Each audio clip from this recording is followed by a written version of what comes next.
Yang menjadi perbedaan adalah mungkin kondisi pada saat anak itu kita bawa. Saat kita bawa ke dokter yang pertama, kondisinya severe atau berat. Sehingga dari dokter tersebut memberikan macam-macam obat. Setelah itu, setelah membaik, dia datang ke dokter B, mana kondisinya sedikit ada perubahan atau mungkin banyak perubahan. So, beberapa obat itu sudah tidak relate atau tidak cocok. Salah satunya adalah vitamin. Kok dikasih ini, kok dikasih itu, kok vitaminnya banyak, kok zat besi dan vitamin D dan semua dikasih. Nah, itulah yang kami ingin bawakan di acara webinar awam yang pastinya kalau misalnya nih acaranya ini banyak ya, istilahnya peminatnya banyak seperti sekarang nih. Ini sudah hampir menyentuh 100, sedikit lagi kita menyentuh 100 untuk webinarnya. Itu kita akan bawakan lagi materi-materi selanjutnya setiap bulannya. Jadi jangan lupa pantengin IG-nya Ingenio dan semua sosmednya Ingenio. Walaupun kita bukan dokter, nggak apa-apa. Siapa tahu nanti anaknya jadi dokter toh, kan bagus.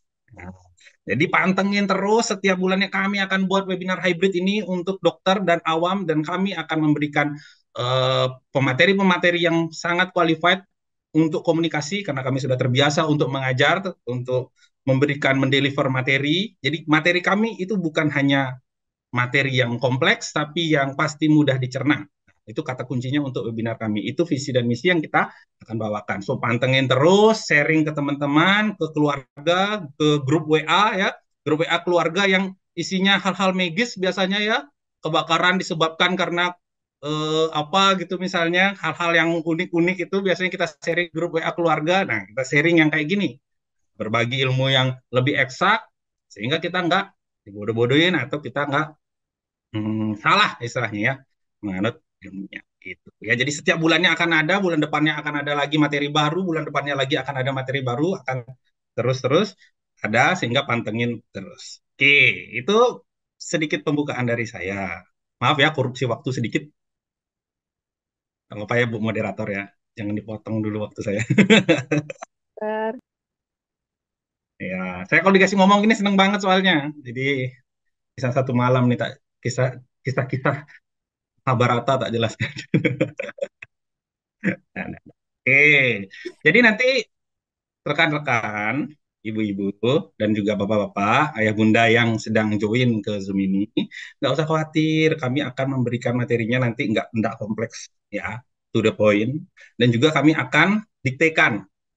Jadi ada yang sambil nyuci nih, ada yang sambil setrika, kalau malam nyetrika, bukan nyuci ya, ada yang sambil setrika, ada yang sambil makanin bayi atau nyusui bayi, bisa sambil dengar. Nah, nanti saya akan lafalkan semua yang ada di apa namanya di slide sehingga nanti eh, rekan-rekan bisa mendengarnya misalnya sambil beraktivitas. Jadi tidak akan persulit dan ilmunya masuk. Oke. Jadi tadi sudah diperkenalkan oleh Dr. Lee, saya Windu, spesialis anak. Bagian saya akan membawakan tentang vitamin pada anak-anak. Ini sering banget ditanyain pada saat di praktek. Dok, emang penting ya vitamin itu? Dok, nggak cukup makan aja. Cukup sih makan aja. Pertanyaannya adalah makannya apa dan jenisnya apa. Ya, tapi kita sedang nggak ngomongin masalah makan. Oke, jadi nanti kalau ada yang mau nanya mengenai jenis-jenis makanan apa yang kandungannya vitamin, nah itu nanti kita akan bahas lagi. Kalau misalnya animonya tinggi dan peminatannya bagus, nanti kita akan buat sesi MPASI. Siapa tahu mau nih semua nih MPASI ya untuk apa namanya anak-anaknya apa yang pas lah istilahnya. Ya, sekarang kita akan ngomongin masalah vitamin, kebutuhan dalam tubuhnya, dan apa sih mungkin ini obat yang sudah pernah dikasih ke anaknya, cocok nggak sih? Oke. Nah, kita mulai dari apa sih yang sebenarnya terjadi di dalam tubuh anak kecil. Nah, pada saat proses pertumbuhan dan perkembangan itu sebenarnya sudah terjadi bahkan sebelum bayi itu lahir. Maksudnya adalah di dalam kandungan. Oke. Bukan dari sebelum berniat bikin bayi langsung sudah harus minum, sudah harus apa namanya ngasih vitamin gitu. Ya bisa aja sih kalau misalnya program mau punya bayi ya. Tapi maksudnya adalah dalam kandungan. Dalam kandungan itu bayi sudah atau anak itu sudah berkembang, sudah berproses. Otaknya sudah terbentuk, jantungnya sudah terbentuk, bagian tubuh lainnya sudah terbentuk. Ya, di 1.000 hari pertama dari pertumbuhan, dari HPK-nya dia itu. Periode pertumbuhan dan penyempurnaan organ vital. 1.000 harinya itu dibagi jadi dua ternyata. 270 hari pertama kita sebut dengan fase dependen. Kenapa saya sebut fase dependen? Karena dia dependen banget sama ibunya. Ya, ibunya makan apa, nutrisinya apa, bayinya dapat itu.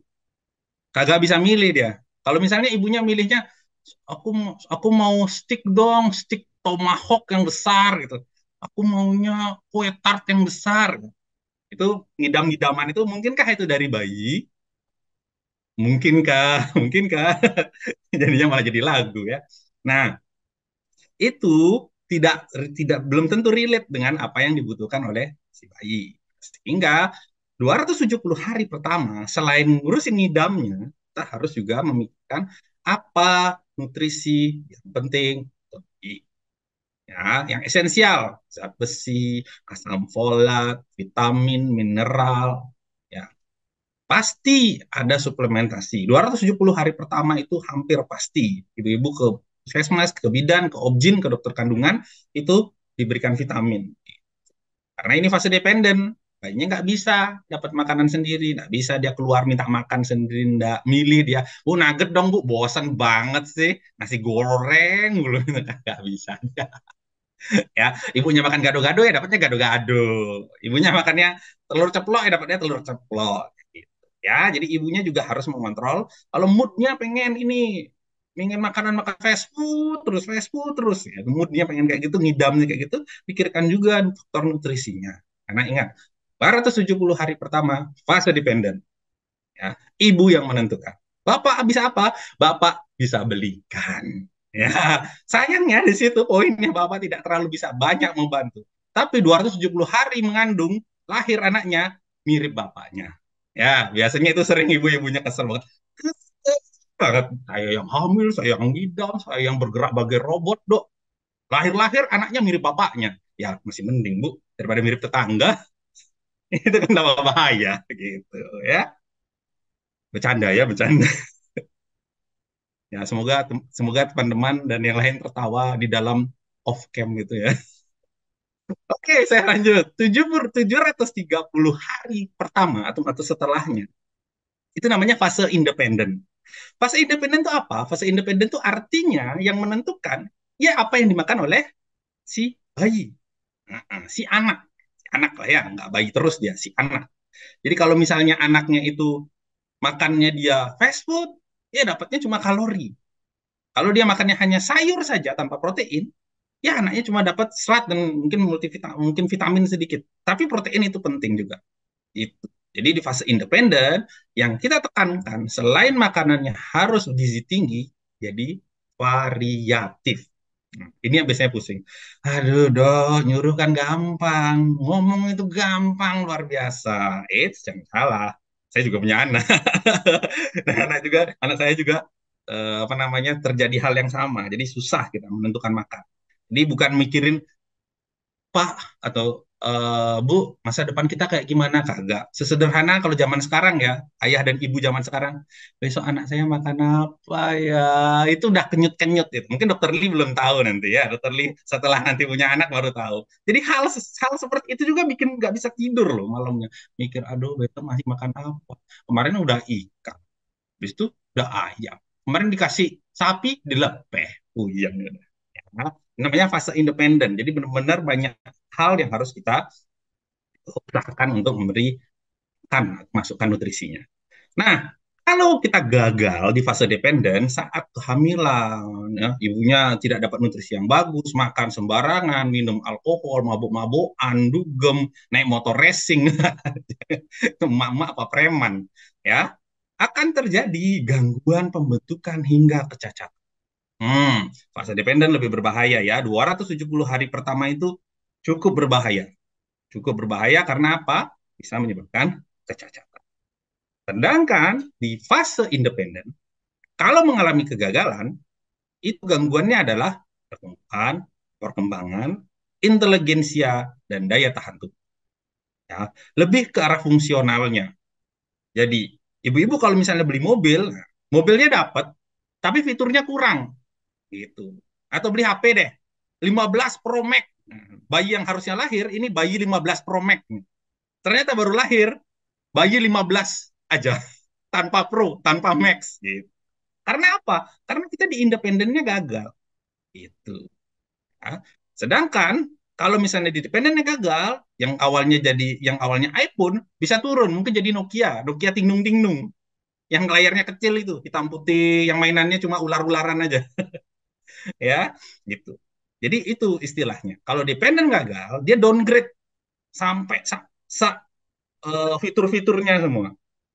Sedangkan kalau di independen, dia downgrade di apa namanya tambahan-tambahannya. Kayak mobil misalnya, peleknya pelek biasa jadinya, bukan pelek racing. Head unitnya head unit biasa. Ya kalau kita gagal di independen, anaknya nggak mau makan, anaknya GTM, kita tidak bisa memberikan makanan yang bergizi atau suplementasi. Sebenarnya kalau ngomong vitamin atau ngomong suplemen, hanya itu yang dibutuhkan. Oh tidak, ya. Kita bagi hal-hal yang secara vital dibutuhkan oleh anak-anak. Yang pertama pasti nutrisi.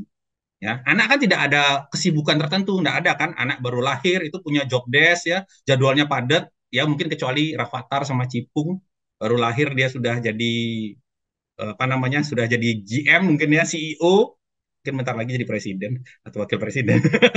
Ya, tapi rata-rata anak-anak juga kan tidur bangun mangap ya BAB ya kencing. Habis itu tidur lagi kan, kagak ada kesibukan lain. Bayiku bayiku bangunlah, besok kamu presentasi jurnal. Kagak. Dah, bayinya sibuk banget profesor deh ya.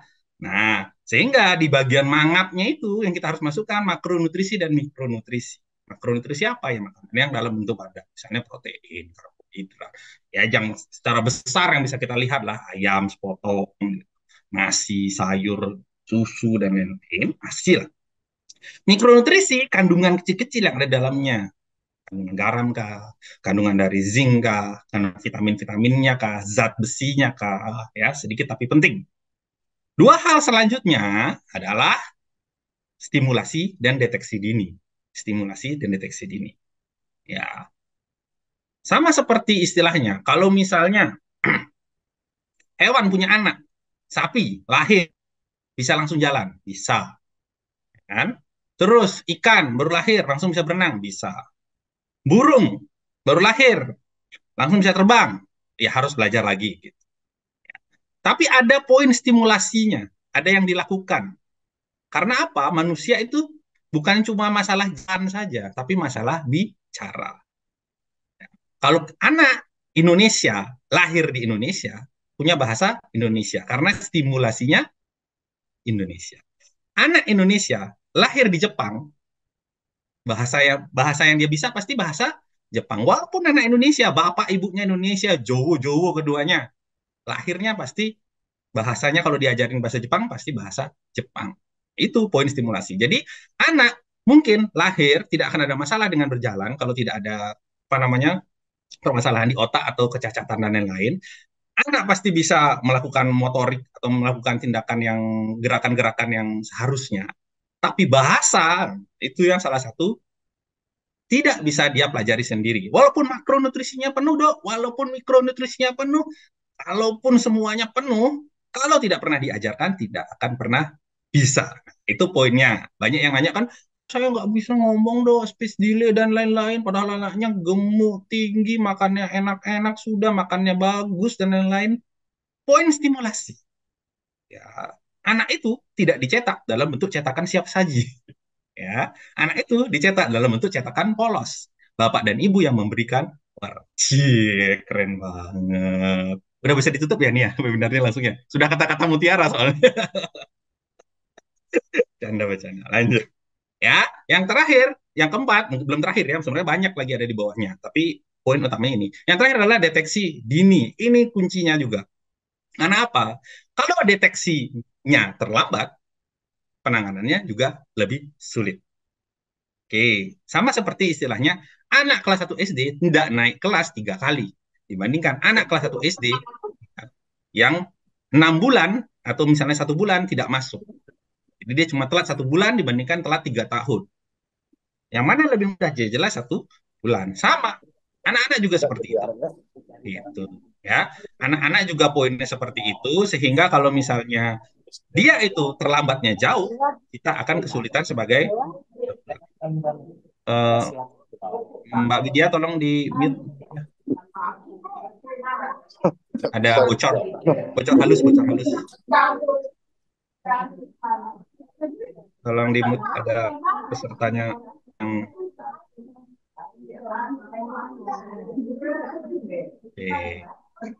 lanjut. Sebentar, sebentar.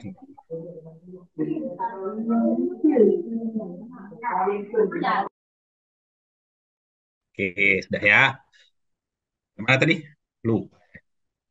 Nah, ini ya, ingat stimulasi dan deteksi dini. Kalau telatnya lama, bukan gimana, artinya secanggih apapun dokter anaknya, kalau misalnya keterlambatannya jauh, ya ngejarnya lambat gitu. Nggak bisa sekarang cespleng langsung langsung sembuh atau langsung bisa, nggak bisa. Ya, jadi ibu-ibu, bapak-bapak yang punya anak terutama, kalau misalnya terlambatnya sudah terlihat atau misalnya tidak sesuai dengan rekan-rekannya atau sepantarannya, segeralah periksa. Ya. Nah, ini nih yang mau saya sharing. Kandungan-kandungan vitamin, makro dan mikronutrisi pada anak-anak atau zat besi dan lain-lain, itu sebenarnya ada dua tipenya loh. Ada dua tipenya. Ada dua tipe. Tipe satu dan tipe 2. Tipe satu, ini kandungannya. Zat besi, ya, kuper, mangan, iodin, selenium, kalsium, fluorid. Nah, nggak usah dihafal. Ini mungkin untuk teman-teman dokter mungkin yang akan memperhatikan isi komposisi dari vitamin-vitaminnya. Terus rombongannya dari vitamin B, tiamin, riboflavin, piridoksin, nikotinik asid, alamin sama pola. Dan vitamin-vitamin yang biasa kita nyanyikan, ya. A, B, C, D. C, A, D, E, K. Ini adalah tipe satu. Apa sih tipe satu? Ini adalah multivitamin atau makronutrien dan mikronutrien yang ada dalam yang simpanannya ada dalam tubuh. Dan dalam beberapa jaringan di dalam tubuh ya, kadarnya itu lumayan tinggi. Jadi nggak rendah-rendah banget gitu loh. Nah, kalau dia kekurangan, misalnya dia kekurangan vitamin B, vitamin C, vitamin D di awal-awal, itu pertumbuhan tetap tetap biasa aja, ya. Kan sering tuh ada ke DSA, ke dokter anak, ibu-ibu dikasih vitamin D. Padahal anaknya tinggi-tinggi aja, dikasih vitamin C. Padahal anaknya biasa aja, klinisnya tidak ada keluhan apa-apa. Karena tahap awal, kalau tahap awal, dia kekurangan, pertumbuhan go on, ya, show still go on. Kalau ada gejala klinis, kalau dia kekurangannya sudah agak lama, kekurangannya sudah agak kronis, baru ada gejala klinis yang spesifik. Nah, ada enzim-enzim yang dalam tubuh juga terpengaruh. Dan ini, anaknya makannya biasanya masih bagus. Tidak ada gejala anoreksia. Anak saya makannya kuat kok dok, kok perlu vitamin kayak gitu misalnya. Makannya kuat, nafsu makannya bagus, dan lain-lain. Karena kalau nih, balik lagi ya, kekurangannya ini, vitamin B kurang, vitamin C kurang, vitamin E kurang. Dia tidak mengalami gejala anoreksia. Nafsu makannya kelihatan biasa. Nah, kalau mau nyari dari sumber makanan, itu sangat bervariasi. Artinya banyak ada di makanan. Vitamin, mineral ini banyak ada di dalam makanan, sehingga mudah didapat. Nah, kalau untuk mendiagnosis, itu sebaiknya dengan pemeriksaan lab. Misalnya, gejala tidak ada, tapi kita mau ngasih vitamin C nih. Vitamin C-nya dosisnya tinggi lagi. Nah, lebih baik diperiksa. Atau vitamin C jarang kan diperiksa di sini kan. Vitamin D nih yang lagi hits. Gejalanya nggak terlalu khas kok. Tapi mau diberikan vitamin D karena misalnya apa? Sering pilek, misalnya kayak gitu. Tapi nggak khas juga sering pileknya. Itu sebaiknya dilakukan pemeriksaan. Karena bisa didiagnosis dengan pemeriksaan lab. Dan gangguan pertumbuhan hanya terlihat kalau kekurangannya sudah atau defisiensinya sudah jangka panjang. Sudah lama banget vitamin D-nya dari insufisiensi jadi defisiensi berat ya, baru kelihatan gejala defisiensinya. Kalau nunggu gejala, kalau tipe satu ya lama. Ya, sehingga vitamin yang tipe satu ini sering banget kan? Ada merek A, ada merek C, macam-macam. Pokoknya kalau sakit dikasih aja udah sama dokter anaknya. Cek lab enggak? Kagak. Dikasih aja. Karena apa? Ini dasarnya. Ya, jangka pendek enggak ada gejala. Nafsu makan masih biasa. Ya, karena jangka panjang baru dia kelihatan gejalanya. Ini artinya tipenya banyak klinisi yang main aman istilahnya di tipe 1. Langsung dikasih aja, kasih aja udah nggak apa-apa. Karena kalau nunggu gejala lama. Nah ini yang tipe 2. Tipe 2 terdiri dari ini, natrium, kalium, magnesium, zinc, dan fosfor. Zinc mungkin udah asing ya, tapi kalau magnesium, kalium, natrium jarang. Jarang ya, tapi nanti akan saya share ciri-ciri vitaminnya yang ada kandungannya, kalau butuh.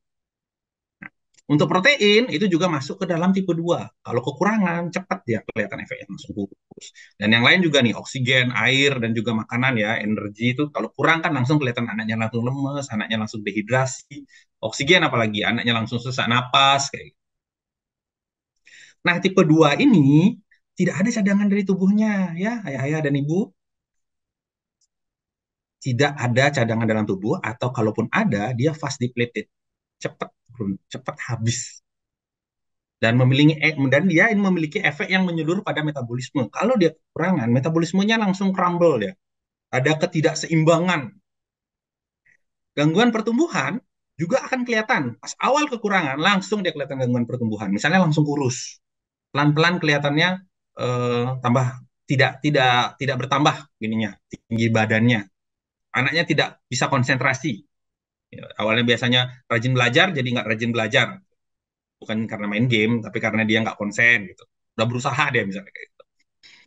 Terus tidak ada tanda klinis spesifik saat kekurangan. Tipe-tipe yang kayak gini nggak kelihatan gejala klinis spesifiknya. Kalau nunggu sampai gejalanya keluar, itu lama banget. Dan kadar dalam jaringan dapat normal walaupun kondisi defisiensi. Kayak ini, magnesium kita cek, zinc kita cek misalnya. Kalau gejalanya, misalnya ini paling sering nih mencret deh. Kan dikasih zinc kan? Pasti dah anak-anaknya dikasih zinc ya kalau mencret. Kalau kita cek, mungkinkah hasil zincnya itu turun? Belum tentu. Bisa aja normal. Kadar zinc dalam tubuh bisa saja normal. Tapi tetap diberikan. Karena apa? Gejalanya. Kurangan zinc. Nah, nggak spesifik. Mencret misalnya kayak gitu. Dia bisa membantu untuk penyembuhan. Makanya kasihkan. Sehingga nggak dicek. Jarang dicek kan. Ada kondisi anoreksia. Kan pernah kan dibilang ada salah satu nutrisionis yang bilang kalau ada kok vitamin untuk nafsu makan. Nah ini yang dibilang zinc, dia bilang. Zinc. Tapi ingat, itu kalau kekurangan. Kalau nggak kekurangan, ya kagak ada efeknya. Karena kuncinya ini, tipe 2 zinc, awal kekurangan, langsung anoreksia dia. Nafsu makan menurun. Kalau zinc nggak ada masalah, pikirkan yang mana? Kalau ngomongin nutrisi aja ya, nggak ngomongin masalah cara makan, ya pikirin yang lain lagi. Mungkin ada magnesiumnya kah, fosfornya kah, atau mungkin proteinnya yang memang kurang. Kalau anak kurus, cenderung dia sedikit makannya. Kalau anak gemuk, cenderung akan banyak karena ada hormon di dalam tubuhnya, grelin, hormon untuk yang merangsang nafsu makan kayak gitu. Semakin gemuk ya. Jadi yang kurus makannya sedikit, gemuk tambah banyak makannya ya, karena nutrisinya dan juga multivitaminnya atau dalam makro dan mikronutrisinya lebih banyak. Nah, kadar dalam makanan tidak terlalu variatif. Rada susah nyarinya. Yang ini yang rada susah. Mau mana nyari magnesium? Mungkin natrium gampang ya, tapi ya cuma garam doang. Kalau misalnya sekarang ada omongan, jangan kasih garam, jangan kasih garam, kayak gitu. Ya itu natriumnya bisa kurang. Tipe 2 anaknya nggak mau makan. Selain karena makanannya memang nggak berasa garam, nggak gurih, kita nggak mau makan kan juga. Coba deh, coba dulu. Anak itu kan manusia juga. Jangan dikasih makanan yang hambar aja. Kita coba makan. Kita mau kagak? Kalau kita nggak mau, ya dia juga nggak mau. Itu kan anak kita, ya. Pasti mirip-miripnya sama kita lah gitu. Tapi jangan dikasih seblak juga ya. Jangan dikasih yang pedas-pedas juga ya. Karena apa? Ibunya pengen seblak, Dok. Ibunya suka seblak. Saya kasih anak saya seblak kan anak saya katanya dokter. Iya, sekalian kasih duren aja Bu sama kulit-kulitnya.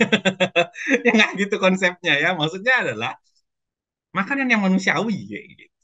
Kalau misalnya kita bisa makan, dia pasti bisa makan. Itu istilahnya. Ya, rasanya. Kasih kasih gitu. Karena kita butuh juga, karena anak-anak juga butuh. Kalau diperiksa di lab, hasilnya bisa normal, hasil labnya. Karena itu gejalanya dia di awal tidak tidak spesifik, tapi langsung memperlihatkan gejala-gejala yang umum, anoreksia, berat badan tidak naik, dan sering kita diagnosis dengan pemeriksaan antropometrik untuk teman-teman dokter ini ya, anaknya berat badan tidak naik, terus mau coba ngasih vitamin, pikirin vitamin yang ada tipe 2-nya untuk naik nafsu. Oke, jadi dapat kunci. Tidak semua vitamin sama. Ini untuk pesan-pesan untuk nakes ya, teman-teman dokter.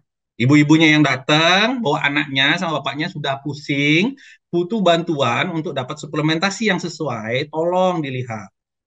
Ya, biar nafsu makan, dok. Kandungan vitaminnya harus ada salah satu dari sini.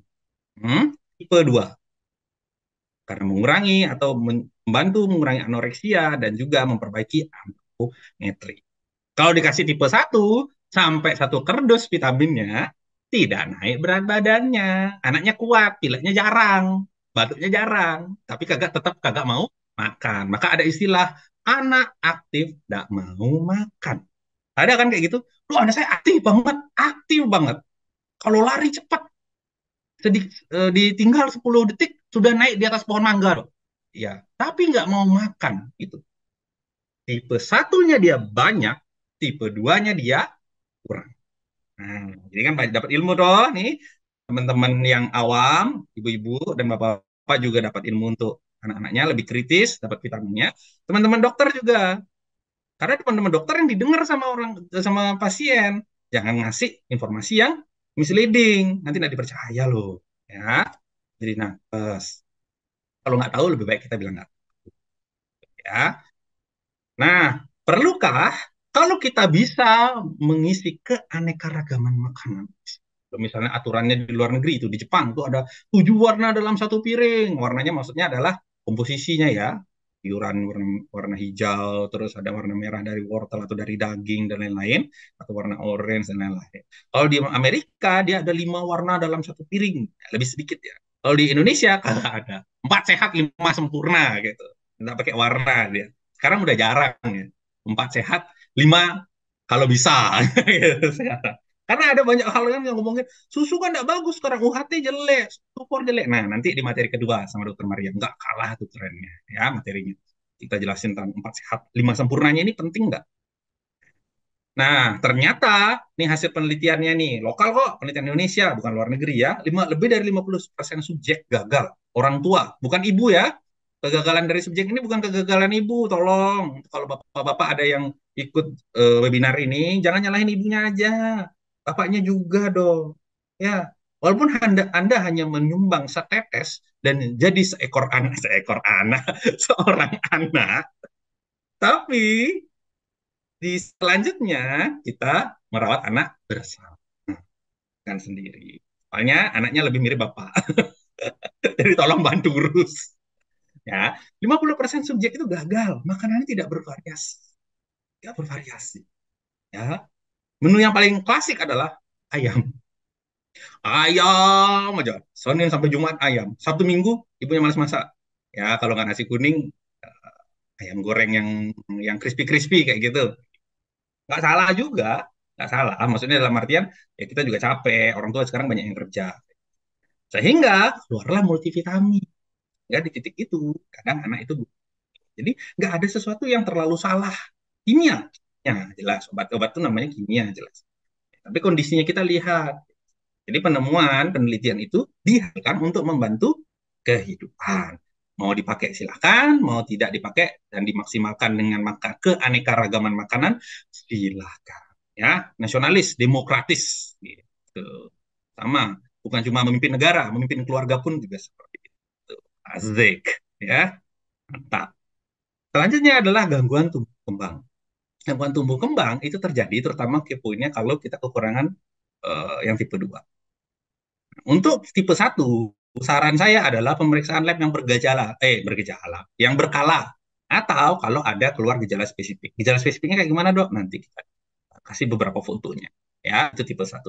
Dan hasil dari kekurangan dari semuanya, makro dan mikronutriennya, kalau kurang semuanya, ya, berlangsung-langsung ini yang buat stunting. Ya, jadi makro mikronutrien itu berkurang. Bukti ilmiah dan rekomendasinya gimana? Kita ngikutin yang internasional dan nasional. Yang nasional dari IDAI ya, Ikatan Dokter Anak Indonesia, dan juga World Health Organization atau WHO. Nah, key point yang sering diucapkan adalah asam folat, zat besi, dan vitamin A. Asam folat itu mostly dan dan zat besi itu mostly sudah dilakukan di hari pertama dari HPK. Jadi pada saat dalam kandungan ibu sudah dikasih suplementasi asam folat. Later setelah itu juga dikasih suplementasi vitamin zat besi. Vitamin A juga sudah dicanangkan dan dibantu oleh pemerintah dengan adanya bulan-bulan untuk vitamin A, ya di bias itu juga. Terus juga ada ilmu mengenai pemberian zat besi, ya, yang lebih panjang. Versi IDAI dan versi WHO juga ada. Kalau misalnya versinya WHO ini at least ya sedikitnya 6 sampai 24 bulan. Jadi paling enggak sampai 2 tahun itu dikasih zat besi. Jadi ibu-ibu, bapak-bapak nanti enggak bingung, loh kok dikasih zat besi terus? Gitu. Emang karena besi lagi mahal ya, dikasih besi anak saya banyak-banyak. Enggak, Bu. Yang mahal itu batu kali sekarang. Si batu ya anaknya. Sama semen, Bu. Minum tonasa. Enggak. Ya, bukan karena itu. Bukan. Apakah besi itu membuat anak saya kuat nanti gitu? Ya, enggak secara directly. Maksudnya langsung jadi Hercules itu anaknya enggak. Ya, jadi Samson atau jadi Hulk gitu enggak. Maksudnya adalah besi itu ya kalau di rumah dia membangun rumah. Kalau di anak, dia ternyata dari penelitian yang juga membangun anak, mostly sebagai pondasi juga, untuk anak tinggi juga, untuk anak pintar juga, ya, pondasi besi gitu. Dan juga mencegah resiko dari anemia, anemia yang pada balita atau bayi yang tahun itu nggak khas dia, ya. CHB normal, baru cek preparat besi, baru dia kelihatan rendah. Gejalanya anaknya lemas, habis itu dan nafsu makan, pucat dan lain-lain gitu bisa ya. Dosisnya beda nih tuh teman-teman nakes. Dosisnya 2 miligram per kilo per hari. Kalau misalnya saya dulu ajarin untuk terapi 4 sampai 6 miligram per kilo per hari ya kan. Nah, untuk maintenance dia 2 miligram dan setelah itu setelah 2 tahun dia dosisnya akan lebih mengecil teman-teman. Karena versi dari IDAI dia itu rekomendasinya bisa sampai remaja. Ya. Turun bisa setengahnya 1 miligram per kilo per hari. Tapi kalau mostly untuk anak-anak, kita pakai dosis ini.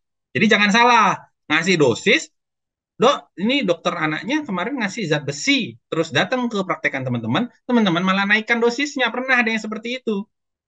Terus habis itu saya cek, kenapa dinaikkan, katanya dokternya itu kurang, dok. Nah, anaknya ini bukan anemia defisiensi besi, tapi untuk maintenance. Iya, ya, jadi dosisnya beda.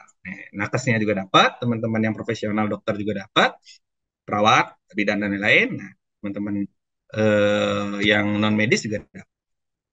Ini juga yang sering ya, vitamin D terus. Pokoknya kalau ada sakit apa vitamin D-nya terus disalahkan. Ya, apa salahku? Dikasih suplementasi terus. Penjualan vitamin D meroket. Nah, sebenarnya rekomendasi dari AAP itu kita melakukan pemeriksaan dan ini kadar vitamin D-nya. Jadi kalau 21 sampai 100 nanogram per mililiter itu masih sufisien. Tidak perlu disuplementasi. 16 sampai 20 relatif, tergantung gejala. Misalnya ada gejala atopik atau misalnya alergi yang berkelanjutan, boleh dikasih. Kalau defisiensi, mutlak. Dan hati-hati, vitamin D juga bisa bikin overdosis. Kalau sampai di atas 150 gram per mililiter, itu sudah di hati-hati. Nah, ini contohnya. Zing, dikasih pemberian zing. Kalau nunggu gejala keluar gejalanya, anak mencret dikasih zing, muntah dikasih zing, ya kan? Dikit dikasih zing pencernaannya. Tapi kalau nunggu gejala gimana? Kan gejalanya ini, kalau udah sampai keluar gejala, kompleks gejalanya. Gejala di otak ada, rambutnya menipis, ya kecil-kecil dia udah botak kayak gitu misalnya. Mata buram, penglihatan juga bermasalah, penciuman bermasalah, perasa bermasalah, taste disturbance. Makanya dia tidak nafsu makan. Ayam goreng yang enak yang dibuatkan oleh ibu-ibunya, yang dibuatkan oleh mamanya, susah payah 1 malam membuat ayam yang sangat enak dari resep resep YouTube, masak sambil lihat HP, ya itu kan sering seperti itu. Mak enggak mau dimakan. Emosi nggak? Emosi. Besoknya ibunya langsung nggak mau masak lagi. Beli aja, beli. Tapi setelah beli, anak juga nggak mau. Ini, karena dari zinc yang defisiensi, ya rasanya berbeda. Rasanya tidak sama ibu seperti yang kurasakan dulu. Ciailah. Anak siapa sih ini? Melayu banget. Gitu. Bapaknya nangis di pun. Ternyata memang genetik. Nah, ini paru-paru ya. Jadi gampang sakit batuk pilek dia. Terus nih ada di masalah di kuku juga, brittle nail namanya, ada titik putih itu ya di bukunya, jadi nggak ada merah-merahnya, itu putih banget ya jadinya. Kulit kering, nah, terus nanti ini later on kalau misalnya dia sampai besar itu ada masalah di seksualitasnya. Kalau vitamin D gimana? Kalau vitamin D ya ini kalau sampai D defisiensi gejalanya juga kompleks, berkeringat terus, kah, nyeri sendi, bisa berat badan berlebihan. Tipe satu ya ini ya. Di vitamin D itu tipe satu, tipe 2. Masalah di kulit, psoriasis. Kalau misalnya anak besar, mood swing gitu. Jangan-jangan kalau misalnya cewek-cewek yang mood swing itu vitamin D. Ya, buat yang apa namanya?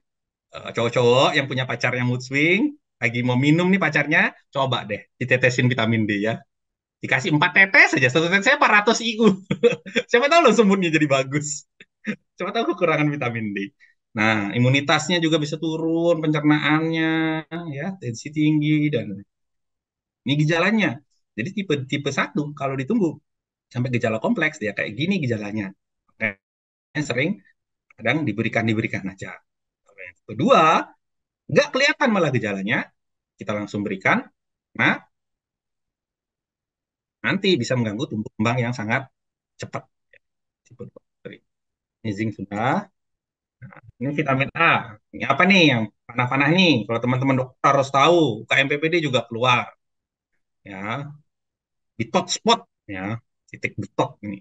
Ada penebalan dari mata kalau misalnya dia tidak dapat vitamin A, kurangan atau defisiensi vitamin A gitu. Ya, jadi bisa rabun dia, bukan penglihatan. Nah, ini kalau kekurangan zat besi, kalau sampai bergejala ini udah parah. Jangan sampai ketertinggalannya banyak. Anaknya juga jadi mengalami gangguan inteligensia bisa dan lain-lain. Ya, ini stomatitis angularis ya, atau apa namanya? Kalau buka mulutnya itu ada lecet-lecet loh di sudut mulut itu. Bukan, bukan karena kurang minum, tapi karena hematitis. Lidahnya juga, terus apa namanya? Sendok juga ada. Gitu. Ini kalau misalnya defisiensi vitamin C. Tolong di-mute dulu, Mbak Widya. Masuk. Oke, di-mute dulu, Mbak Widya. Oke. Nah, kalau misalnya kekurangan vitamin C, ada namanya simptom scurvy, ya. Ada perdarahan karena vitamin C membantu tuh. Ini juga perdarahan juga. Ada perdarahan mulut, gigi, ya, kulit, sendi dan lain-lain. Makanya sering dokter tuh ngasih-ngasih aja yang tipe satu. Nah, ini salah satu contohnya yang tipe satu. Lihat kandungannya. Saya nggak bakal bilang merek di sini ya. Saya tidak berafiliasi dengan obat apapun dan merek apapun. Nah, tapi saya kasih hint-hintnya dikit. Bentuk-bentukan dari kotaknya atau dari bungkusnya kayak gini. Yang berwarna pink, berwarna kotak, obat yang sangat sering dikasih oleh DSA. Ya, setiap berobat awalannya A. Awalannya nama vitaminnya ini A. Sering banget. Setiap sakit apapun dikasih tambahannya pasti vitaminnya ini. Karena apa? Dia kandungannya murni tipe satu. Murni tipe satu. Jadinya fokusnya adalah penyembuhan, iya, daya tahan tubuh. Jadi bukan fokusnya ke antropometri. Jadi kalau ngasih tipe A ini untuk naikkan nafsu makan atau naikkan berat badan, itu kurang tepat. Ya, oh, jadi ibu-ibu dan bapak-bapak sudah tahu nih, oh kok dikasih ini, harusnya dia memang targetnya biar sembuh dulu, gitu. Karena dia maksudnya ke tipe satu, multivitamin umum. Ini juga sama, ini tipe satu, ini ada hintnya sedikit, ini ada CHA gitu ya. Ini tipe satu murni juga. Jadi kalau teman-teman di Vaskes, kalau misalnya ada orang tua yang bilang anaknya nggak nafsu makan, terus ngasihnya ini, ya nggak guna. Akan tetap nggak nafsu makan dia. Karena kandungannya dia apa namanya mikro dan makronutriennya tipe satu. Anaknya bugar, tenaganya kuat, larinya kencang, tapi makannya biasa aja. Gitu. Ya. Kalau yang mau tipe satu dan tipe 2 gimana? Nah, ini kayak gini contohnya dia. Salah satu obat luar negeri sih dia ya. Ada zincnya dan ada vitaminnya. Ini yang tipe basic ya. Dia ada vitamin A, vitamin C, D3, vitamin E dan zinc. Nah, ini juga mostly akan membantu untuk kesembuhan nafsu makan. Ini tipenya untuk nafsu makan. Pometri naik, berat badan, tinggi badan dan lain-lain. Ini yang tipe lebih kompleksnya dia, lebih banyak. Ini juga merek dari luar negeri. Mungkin dari botolnya pasti ibu-ibu pasti sudah tahu kalau sudah udah sering nih sama jenis obatnya ini. Udah banyak kok moms yang pakai ini. Kalau misalnya ke desa juga banyak yang nanyakan yang mereknya ini. Ini ya kandungannya. Tipe satunya, tipe duanya dulu. Zinc, zat besi. Ya. Ada zinc dan zat besi. Ya. Terus habis itu ada tipe satunya, ada sampolat, ada nikotinik, ada tipe duanya lagi magnesium, kalsium, vitamin C, ya mangan, tipe satu. Ya, ini salah satu yang paling lengkap. Dan mostly ini yang cocok untuk antropometrik atau misalnya untuk naikkan berat badan atau semacam. Ya memang tidak ganggu BPJS sih. Tapi kalau mau istilahnya jujur ya seperti ini gitu. Ini multivitaminnya. Tetap makanan yang utama. Kalau dia dikasih vitamin nggak makan ya nggak bakal naik berat badannya juga. Gitu. Ini yang lebih istilahnya yang lokal juga lokal. Ini clue-nya, hint-nya di belakangnya ada kata pen-pennya. Vitamin bla bla bla pen. Gitu. Belakangnya ada pen-pennya. Dia lebih pahe dia. Gitu. Ada kandungannya cuma zinc dan vitamin C saja, lebih pahe dia. Jadi hanya mengandalkan zinc-nya untuk antropometrik. Tipe 2-nya cuma vitamin zinc. Tipe satunya vitamin C, daya tahan tubuh sama zinc aja. Dia lebih pahe dia. Nah, ini suplementasi besi. Nah, suplementasi besi yang diberikan ini yang mengandung tipe satu dia ada asam folat, zat besi, dan B kompleks, kandungan B kompleksnya. Jadi ini yang membedakan untuk suplementasi besi untuk teman-teman nakes memberikannya adalah yang lebih bagus yang kombinasi. Karena apa? Kalau zat besi murni itu lebih bagus untuk yang tipe defisiensi. Anemia defisiensi besi. Tapi kalau untuk maintenance, teman-teman dapat zat besi, juga dapat asam folat dan dapat vitamin juga. Jadi tipe satu dia, bukan cuma zat besi saja. Jadi cukup cukup rich dalam satu obat, dia bisa membantu tumbuh kembang adiknya juga. Sorry, daya tahan tubuhnya adiknya juga kalau tipe satu. Ya. Nah, ini juga lagi yang tipe satu. Ini yang murni zat besi. Tapi mostly kita pakai untuk terapi. Maintenance bisa, tapi jarang. Melihat kandungannya, kan zat besi doang. Habis itu apa? Pengaroma, sukrosa, pengawet, dan zat tambahan untuk pembuatan cairan. Nggak ada asam folatnya, nggak ada. Vitamin C, nggak ada. Besi aja. Nah, jadi mostly untuk terapi. Nah, ini yang satunya lagi. Ya, bungkusnya seperti ini, namanya tak tutup. Nah, ini ada kandungan tipe satu dan tipe 2-nya, lumayan. Ini bisa juga naikkan nafsu makan. Ada apanya? Ada zincnya, ada. Magnesiumnya ada. Nah, ada tipe 2-nya lumayan itu. Terus kalsium, vitamin D, vitamin K, ya, tipe satu. Jadi ini nggak ada vitamin C, nggak ada. Nah, ini malah yang lebih ke arah antropometrik, tumbuh kembang. Tipe yang kayak gini cocok untuk kalau naikin nafsu makan atau berat badannya kurang dan lain-lain. Ya, suplementasi yang pendamping nutrisi atau pendamping. Ini yang tipe minimalis yang banyak banget kalau di depan apotek ya nggak sih? Vitamin sih contohnya, tapi kok jatuhnya kayak permen. Ya, ditaruh di depan-depan, klaimnya multivitamin, mega vitamin, hypervitamin kayak apa. Tapi bentuknya minimalis sama harganya murce banget ya, murah banget. Kalau kita merasa dengan vitaminnya ini itu relate atau cocok dengan vitaminnya yang tadi, itu enggak ternyata. Kalau lihat kandungannya, dia lebih minimalis. Kandungan utamanya protein 1% aja, 1% ya. Terus DHA, EPA sedikit banget. Persajian, bukan per biji. Ya. Sajian per kemasan itu 2. Ini apa? Banyak maltosa, gula, air, gelatin sapi, dextrose. Vitaminnya mana? Kecil banget. Bawah. Ya, mostly hanya vitamin C. Mostly hanya vitamin C.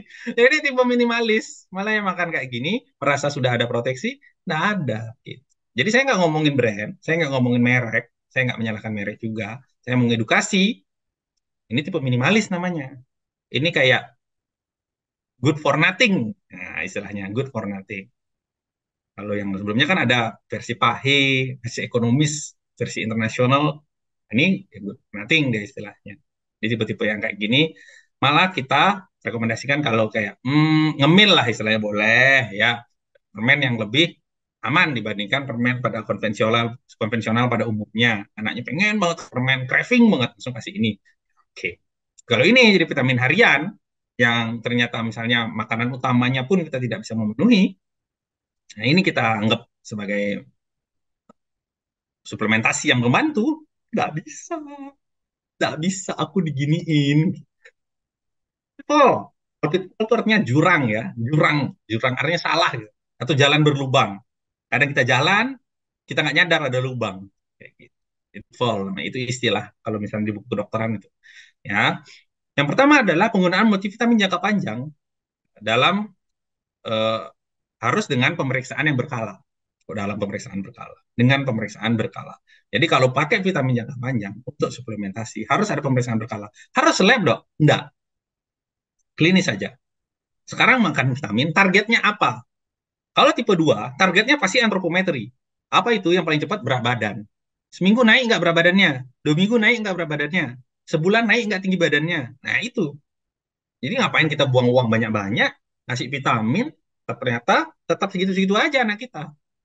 Ya kan? Mahal juga vitaminnya. Yang internasional lagi yang dicari. Yang kedua adalah pemberian multivitamin tipe 1 kalau nggak ada gejala klinis atau pemeriksaan lab. Ini juga jadi pitfall. Apalagi kalau vitaminnya tipe vitamin murni, kayak vitamin zat besi yang murni tanpa rekomendasi atau vitamin D yang murni tanpa rekomendasi dan dosisnya banyak lagi. Ya, karena dosis terapi dan dosis maintenance itu beda. Kalau dosis maintenance biasanya mungkin di 400 sampai 600 I vitamin D, anggap. Kalau terapi dia bisa sampai 5.000 IU. Banyak kan? Banyak. Itu kalau sudah ada kondisi yang seperti itu mau ngasih terapi harus diperiksa. Ke satu, ya, karena gejala di awal dia tidak anoreksia, tidak terlalu kas. Ada gejala-gejala lain yang di awal. Yang selanjutnya adalah tidak segera memberikan suplementasi pada tipe 2. Kalau sudah anaknya kita lihat kurus atau misalnya berat badannya naik, nafsu makannya enggak, terus kita nggak ngasih vitamin segera, atau misalnya anaknya mencret-mencret, nih paling sering ya, mencret-mencret, nggak dikasih zinc, nah itu. Karena akan berkelanjutan, zinc akan mengalami defisiensi, sekarang mencret defisiensi -1, besok mencret lagi defisiensi -2, seminggu lagi defisiensi -3 lagi, tambah minus zincnya, ya akan jadi anaknya stunting. Dia harus segera diberikan. Malah periksa lab dok, enggak, tidak perlu kalau di awal kayak gitu, fase awal. Vitamin zat kimia, yang biru ini vitamin zat kimia. Jadi bukan tanpa efek samping. Efek samping terseringnya apa? Kencingnya bawa vitamin. Nah itu yang paling sering. Dok, kencing anak saya kok kuningnya pekat banget setelah minum vitamin. Kencingnya sering, anak jadi sering minum. Lah, nggak apa-apa tak dok? Nggak apa-apa tak? Ya, ada sebenarnya poinnya, namanya zat kimia. Kalau mau alami, vitamin yang kita makan, penyerapannya akan lebih bisa dilakukan oleh usus, dipilah. Kalau vitamin kimia, dia sudah dalam bentuk minimalis, siap apa namanya, siap diserap. Jadi mostly akan terserap semua dan difiltrasi kalau berlebihan sama ginjal. Ada sedikit lubang. Tapi bahaya nggak? Bikin gagal ginjal nggak? Sampai sekarang penelitiannya tidak.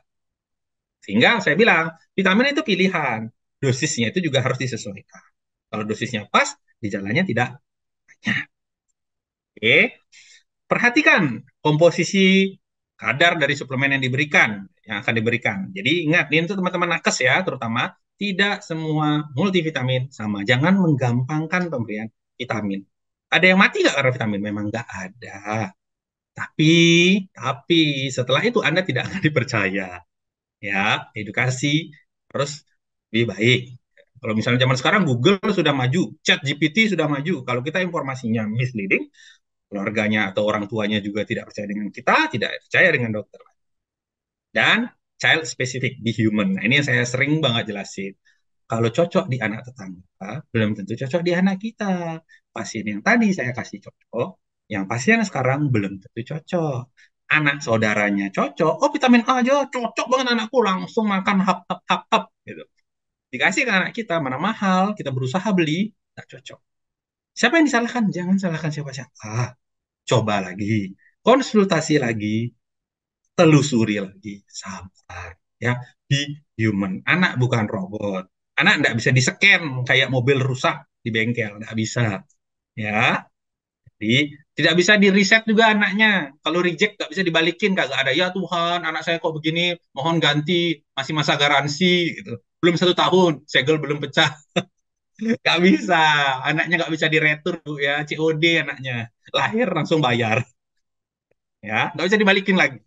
Di human, cari lagi bareng. Di sini peran penting sang ayah juga ya untuk membantu. Nah, ini terakhir, homicides. 1000 HPK, hari pertama, kehamilan atau perkembangan anak, adalah waktu terpenting dalam pembentukan dan perkembangan usia. Pemberian makanan yang variatif harus dari berbagai sumber nutrisi, ya. Jadi bukan cuma makanan itu saja. Multivitamin dapat diberikan dengan indikasi klinis atau dengan indikasi lab, tergantung dia tipe 1 atau tipe 2. Dan juga lebih perhatikan komposisi vitamin yang diberikan, tidak semua vitamin itu sama, dan setiap anak dapat memiliki kebutuhan yang berbeda dengan anak yang lain. Di human, tidak semua anak sama. Terima kasih, itu yang saya bisa sharing untuk sesi ini. Waktu habis, saya lewat 3 menit, maafkan ya dokter Lia. Kalau udah cuap-cuap itu, dua mah. Kalau saya praktek juga, kadang 20 menit bisa ngobrol sama ibunya, cekikikan gitu. Aman dokter. Lost jadinya. Yang penting peserta kita semuanya udah makin tahu, makin kesini makin tahu ternyata pemberian multivitamin itu nggak bisa disamaratakan di semua anak-anak, dan juga ada tipe-tipenya tadi ternyata ya, tipe 1, tipe 2.